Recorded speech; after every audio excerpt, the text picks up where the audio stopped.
In the previous segment, I showed you how to actually make a complex selection using an alpha channel mask.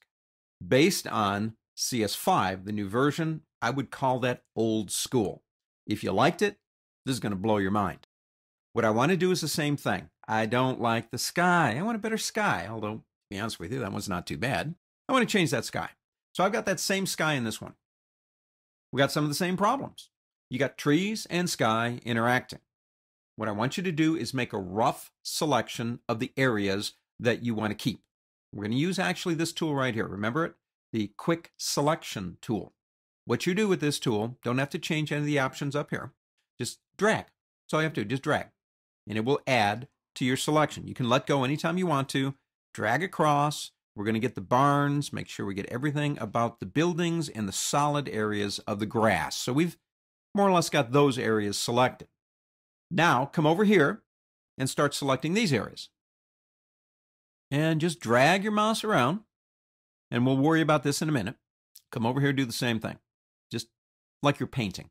Quick selection. I like this tool. We need to get rid of this area here and this area here. Hold the Alt key down and drag in those areas, and it will remove them. Now, again, that's a very rough selection. That's fine. Alt key down here. Get rid of that area there. What we have is a good selection around the image. I see one more spot here. I'm going to Alt-click and get rid of that. We have a rough selection around the buildings and a very rough selection around those trees. With that done, come up here and click the Refine Edge button. One of the new features in CS5, and I absolutely love this feature, is edge detection.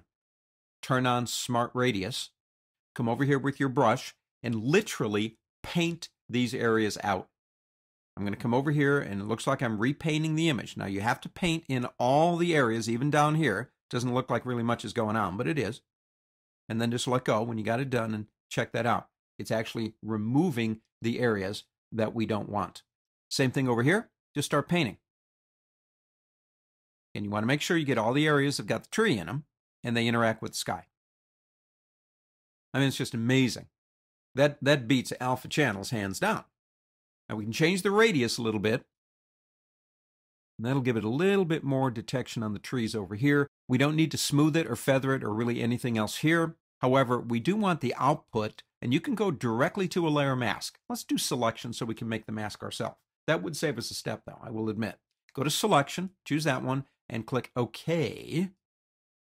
And now we have a selection. Notice up here, it doesn't look like anything's selected on the tree. Here's a quirk about selections. If a selection, think of it like transparency.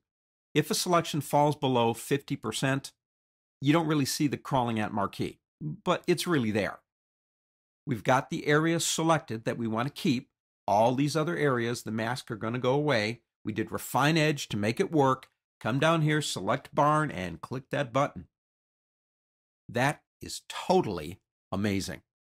We have literally selected around those trees with nothing more than a paintbrush. So although I love alpha channels, that's old school. CS5 changed the rules. Don't forget, anytime you make a selection, whether you're going to a mask or not, use the Refine Edge option to get that selection exactly the way you want it to be. Like I said, that's awesome.